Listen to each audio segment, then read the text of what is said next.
El otro día, mientras trabajaba en uno de los proyectos que estoy atendiendo actualmente, surgió la necesidad de ejecutar ciertos trabajos, ciertos jobs, en forma secuencial, uno después del otro, y que ninguno se ejecute sin antes haber terminado el anterior.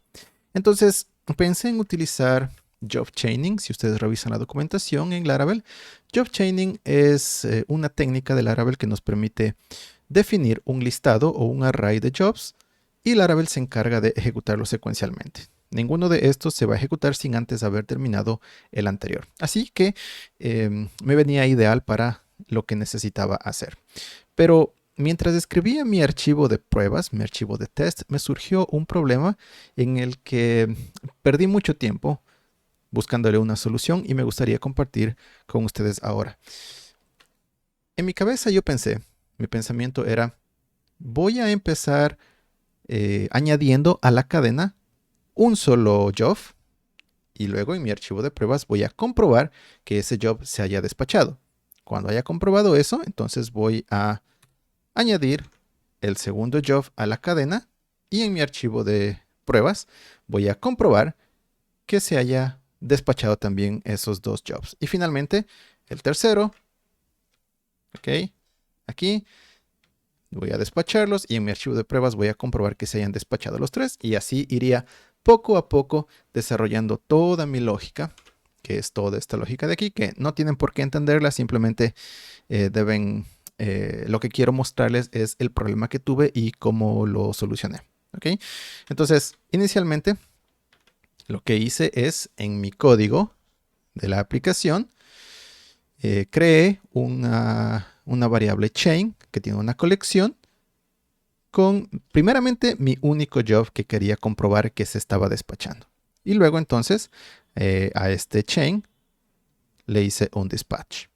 En mi archivo de pruebas, lo que hice es, primeramente, crear el chain que estaba esperando recibir o despacharse, y luego, mediante el facade_bus y el método assertChain, dije, compruébame que este chain haya sido despachado. Y por supuesto, esto de aquí con el facade_bus, para esto es necesario que utilicemos el bus fake dentro de nuestro archivo de test. Si es que ustedes han escrito test en Laravel haciendo pues comprobaciones de queues y de jobs, seguramente tienen claro para qué sirve esto. Si no, pues pueden darse una revisada a la parte que habla sobre testing en jobs. ¿Ok?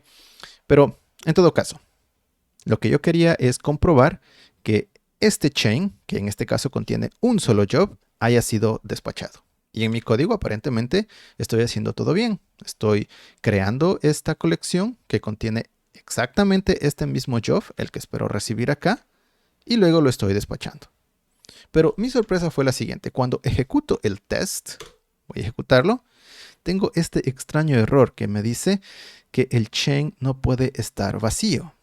Y entonces empecé a buscar algún problema en mi código, porque dije, tal vez escribí mal la variable y el chain está vacío, por eso está dándome este error. Pero luego comprobé que no, que el chain tenía en efecto este job y lo estaba despachando. Pero no importa lo que hacía, siempre tenía este error. Y busqué durante muchas horas quizás la solución, y realmente estuve muy complicado con esta parte. Entonces opté por revisar un poco el código. Y si revisamos un poco el código de aquí de bus, podemos ver en el facade_bus que tenemos este método dispatch chain.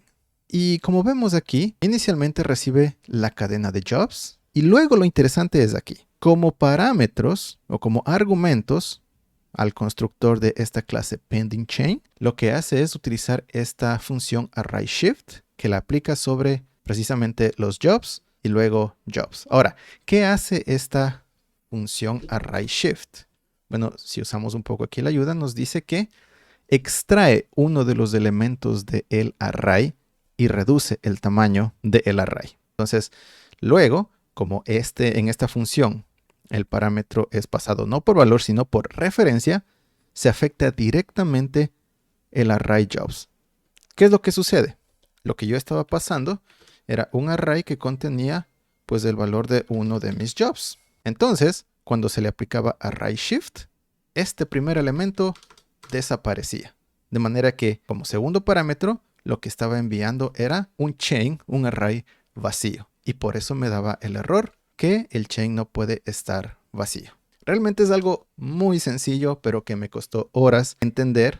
Así que si algún día ustedes obtienen este error, el expected chain no puede estar vacío, pues seguramente es porque están enviando un solo job dentro del chain. Lo que aprendí es, para utilizar chains, debes utilizar por lo menos un array que contenga 2 jobs. Si voy aquí a mi código y pongo al menos 2 jobs dentro de este chain y hago mi comprobación contra estos 2 jobs, entonces automáticamente el error se soluciona.